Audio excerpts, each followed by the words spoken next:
नमस्कार मित्रांनो. नमस्कार मित्रांनो. तुमचे अनिता पुणेकर न्यूज अँड स्टोरी चॅनलमध्ये स्वागत आहे. तर आज एक अशीच छान स्टोरी घेऊन आलेली आहे. या स्टोरी मधून शिकण्यासारखे पण आहे. आणि तर चला आपल्या स्टोरीला चालू करूया. आवडल्यास लाईक करत जावा, सबस्क्राईब करत जावा चॅनलला. ओके.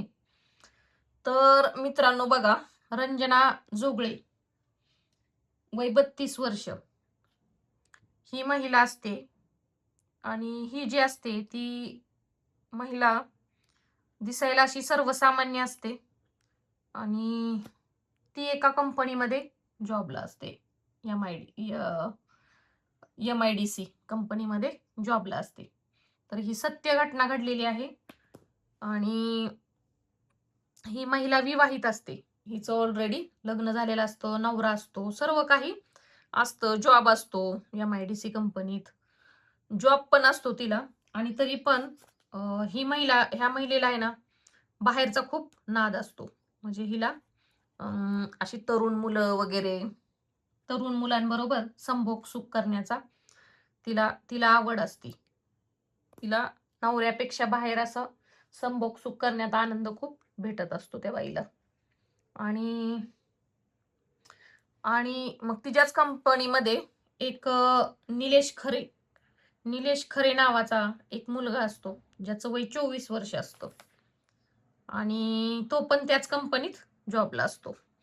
मग एका ठिकाणीच दोघं जॉबला असल्यामुळे दोघांचे एकमेकांशी बोलणे, बसणे, उठणे व्हायचे. आणि मग एकाच कंपनीत असल्यामुळे आणि त्यांचे एकमेकांजवळ नंबर पण होते. आणि ही बाई तर आधीच आगाऊ असते. हिला तर अशी, आणि हा दिसायला असतो ना, हा जो निलेश खरे असतो ना, तो दिसायला खूप हँडसम असतो आणि सुंदर असतो. आणि कुणीही त्याच्याकडे अट्रॅक्ट होण्यासारखं त्याची शरीरयष्टी वगैरे असते. आणि खूपच तो अट्रॅक्टिव्ह पर्सनॅलिटी असते त्याची. सो ही तर लगेच अट्रॅक्ट होती आणि स्वतःहून त्याला सतत त्याच्या मागे लागते. आणि मग त्याला लगेच समजतं, तो पण आता तरुण यंग मुलगा असतो, की एखाद्या बाईला त्याच्याकडून काय हवं आहे आणि काय नाही. आणि असंच मग त्या दोघांचे परत चॅटिंग, बोलणं, यातनं प्रेम संबंध जुळतात दोघांचे एकमेकांशी. ओके. दोघांचे प्रेम संबंध जुळतात. आणि ही महिला तरी विवाहित असते, पण हिचा नाद असतो हिला मुलांकडनं जिरवून घ्यायची मस्ती. हिला जिरवून घ्यावं लागत असतं. हिचं काही भागत नसतं. भागलं तरी हिला बाहेर असा नाद असतो. तर मग असंच ती 24 वर्षाच्या मुलाला म्हणती, आता सगळं ह्यांचं होतं करतं, आता तुम्हाला माहिती आहे सगळं झाल्यानंतर तिला काय पाहिजे असतं, तिनं कशासाठी केलेलं असतं, तिला पाहिजे असतं त्याच्याकडून शारीरिक सुख. शारीरिक सुखासाठीच प्रेम वगैरे काही म्हणजे ते नावाला असतं, पण मेन तिला पाहिजे असतं शारीरिक सुख. आणि मग 7 मार्चला ह्यांचं बोलणं होतं, की आपण 8 मार्चला भेटूया. 7 मार्चला ह्यांचं बोलणं होतं फोनवर वगैरे. आणि कुठं जायचं, काय करायचं, कसं करायचं, हे सर्व त्यांचा प्लॅन होतो. आणि घरी शंका वगैरे येऊ नये म्हणून दोघे पण त्यांच्या घरी काय सांगतात, आम्ही कंपनीमध्ये जॉबला चाललो. त्याच्यामुळे आता जॉबला चाललोय म्हटल्यावर कोणाला एवढं समजून येत नाही की नक्की हे कामालाच जाताल, ह्यांच्यावर कोणाला संशय येत नाही, डाऊट येत नाही. त्याच्यामुळे ते घरी असं सांगतात. मग हे दोघंही, ती बाई रंजना आणि हा निलेश, दोघे बाईकवर निघतात. आणि एक 10 वाजता निघतात दोघेही घरातून.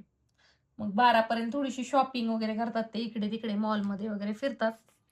आणि मग मॉलमध्ये वगैरे फिरल्यानंतर त्यांचं ठरलेल्याप्रमाणे ते जातात, एक सृष्टी लॉज म्हणून असतं, सृष्टी लॉज म्हणून. तर त्या सृष्टी लॉजमध्ये ही महिला आणि तो 24 वर्षाचा मुलगा जातो. आता ह्या 24 वर्षाच्या मुलाने कधीच शारीरिक सुख वगैरे घेतलेलं नसतं. आणि त्याच्यासाठी सगळं एक्साइटेड असतं, नवीन असतं. तो खूपच उत्साहित असतो. आणि त्याला कधी करीन असं झालेलं असतं सुरुवातीला. आता ह्या महिलेला तर काय, मग ही महिला तर तयारच असते त्यासाठी. मग एक्साइटेड मध्ये मग त्यांची एक कार्यक्रम रूम मध्ये जातात आणि कार्यक्रम चालू होतो. रंजना बरोबर हा निलेशचा. निलेश नवीन असतो, कधी केलेलं नसतं, त्याच्यामुळे त्याला खूपच जोश आणि जोर असतो. तो त्याच्या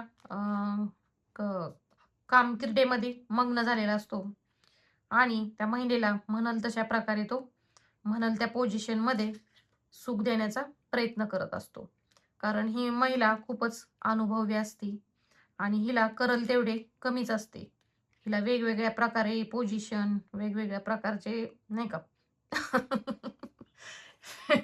वेगवेगळ्या प्रकारचे वेगवेगळ्या प्रकारामध्ये हिला आवड असते. ओके. मग त्याप्रमाणे हा मुलगा त्याची कामकिर्डा चालू करतो आणि त्या महिलेला जसा आनंद मिळेल तसा आनंद देण्याचा तो प्रयत्न करत राहतो आणि महिलेला पण खूपच जोश येतो, मज्जा येते आणि खूप तिला पण फील फील होते चांगले. मग त्याचा पहिला प्रयत्न होतो, दुसरा होतो, तिसरा होतो, कारण मुलगा नवीन असतो. त्याला ह्या गोष्टींचं खूप अट्रॅक्शन असतं आणि त्याला करावंसं खूप वाटतं. नवीन मध्ये माहिती आहे तुम्हाला, कधीच केलेलं नसतं आणि अचानक जर अशा गोष्टी भेटल्या तर मग त्या मुलाला काय खूपच जोश आलेला असतो. पहिले 3 राऊंड तर ठीक जातात. ओके. पण 3 राऊंड झाले तरी ह्या बाईची पण मस्ती जिरत नाही. ह्या बाईचा पण जोश आहे तसाच राहतो. हिला अजून करावंसच वाटतं आणि हा मुलगा पण शांत नसतो. हा आता म्हणजे त्याचे 3 राऊंड होतात त्यांचे कंप्लीट. 3 राऊंड होऊन तरी पण समाधान झालेले नसते ह्या मुलाचे पण, कारण हा नवीन असतो. तर ह्याला 4था राऊंड करायचा असतो. मग तो महिलेला हे करण्यासाठी फोर प्ले करू लागतो महिलेबरोबर. फोर प्ले करू लागतो. इकडे तिकडे महिलाबरोबर अजून तिला ती तर काही तयारच असते, पण ह्याला थोडंसं तयार होण्यासाठी, पोझिशन ह्याची घेण्यासाठी हात नाही का करू लागतो. आणि करता करता म्हणजे आता 3 राऊंड तर झालेले असतात. 4थ्या राऊंडच्या वेळेस ह्याला काय होतं काय माहिती, पण हा बेशुद्ध म्हणजे करता करताच त्याला काहीतरी होतं आणि तो तिथंच बेशुद्ध पडतो. आणि मग ही महिला त्याला उठवण्याचा प्रयत्न करते, पण तो काहीच प्रतिसाद देत नाही. महिला घाबरते. तिला वाटतं उद्या ह्याला काही झालं केलं, माझ्याच बोकांडी यायचं. म्हणून ही तिथून पळून जाण्याचा प्रयत्न करते आणि पळून जाते तिथून ही महिला काहीही विचार करताना. कारण खूप वेळ त्याला उठवण्याचा प्रयत्न करते, पण तो उठतच नाही. तो तसाच नग्न अवस्थेत पडलेला असतो. मग ती त्याला तशीच फेकून तिथं म्हणजे हॉटेलवाल्यांना पण सांगत नाही, की असं-असं तो बेशुद्ध झालाय, असं तसं. आता हॉटेलवाल्यांना काय माहिती? आणि पळून जाते ती महिला. कारण त्यावेळेस तो बेशुद्ध अवस्थेत असतो. तो काही मेलेला नसतो. तर ही महिला पळून जाते आणि नंतर संध्याकाळी कामगार लोक स्वच्छतेसाठी येतात. तर दरवाजा ओपन करतच नाही हा मुलगा खूप आवाज देऊन पण. म्हणून तो दरवाजा तोडतात, आत जातात तर बघतो हा नग्न अवस्थेत, हा जो निलेश असतो तो नग्न अवस्थेत पडलेला असतो. आणि मग त्याच्याकडे आयडेंटिटी कार्ड वगैरे असतं. त्याद्वारे त्याची ओळख वगैरे पटवली जाते. त्याच्या घरच्यांना बोलवलं जातं आणि घरच्यांना वगैरे नाही पोस्टमॉर्टम वगैरे करायला त्याचं टाकतात. आणि पोस्टमॉर्टम मध्ये असं काहीच निघत नाही, पण असं कुठल्या तर मेंदूमध्ये नस वगैरे त्याची अशी दबलेली असं काहीतर म्हणजे दाखवतो. म्हणजे नीट एकदा पोस्टमॉर्टम असं सिंपल हे केलेलं असतं. तर त्यात काय एवढं म्हणजे निघत नाही की कशामुळे नेमकं झालं काय झालं. पण मग त्याच्याबरोबर जी महिला आलेली असती तिचं पण आयडी असतं ना, मग त्याच्यावरनं पोलीस तिच्यापर्यंत पण पोहोचतात. मग ह्याच्या घरच्यांना वगैरे हे केलं जातं, इन्फॉर्म केलं जातं आणि ते घेऊन जातात. आणि मग ह्या महिलेला पण हे करतात, बोलवतात. महिलेला पण चौकशी होती. महिला म्हणते असं असं झालं आणि मग मी खूप घाबरले आणि मी तिथून पळून गेले, महिला म्हणते. पण महिलांनी जर त्यावेळेसच ह्याची इन्फॉर्मेशन दिली असती, दवाखान्यात त्याला नेलं असतं, पोलिसांना सांगितलं असतं, तर कदाचित त्याचा जीव वाचला असता. आणि ह्या महिलेनं तसं केलं नाही. ती तिथून निघून पळून गेली. कारण तिला फक्त त्याच्यावर तिची खाज मिटवायची एवढाच उद्देश होता. आणि अशा महिलेच्या वाईट कृत्यामुळे आणि घाण वागण्यामुळे ह्या मुलाचा जीव जातो. कारण 3 राउंड झाल्यावर ह्या महिलेने बास करायला हवे होते. पण हिला अजून करायचेच होते. आणि मग नंतर चौकशी वगैरे करतात पोलीस वगैरे आणि तिला चौकशी वगैरे करून सोडून देतात. कारण तिनं तर त्याला मारलेलं नसतं. पण ह्या महिलेची एक चूक होती की हिनं त्यावेळेसच लगेच डॉक्टरांना वगैरे त्याला मेडिकल उपलब्ध करून द्यायचं होतं, दवाखान्यात घेऊन जायचं होतं. तर ही महिला फक्त त्याला खाज मिटवण्यापुरतीच त्याचा वापर केला. तर अशा महिलांपासून सावध राहावा. आता ह्या मुलाला नेमकं कशामुळं झालं, काय झालं हे अजून नीट समजलेलं नाही. का ह्यानं पॉवरच्या गोळ्या घेतल्या होत्या, काय घेतलं होतं. कारण 3 वेळा करून हा 4था प्रयत्न का करत होता? ह्याच्यात जर स्टॅमिना म्हणजे एवढं शरीरात ह्याला थकवा आलता. तर नेमकं काय झालं? म्हणजे एवढं काय ह्याचं अजून म्हणजे कळलं नाही. तर अशा महिलांपासून सावध राहावा, ज्या तुमचा फक्त वापर करून घेत्याल. का आवडेल तुम्हाला अशा महिलांकडे जायला? गेला तर मग सावधगिरीने सगळी कामं करा. जेवढं तुम्हाला झेपतंय तेवढं करा. ह्या मुलासारखं करू नका.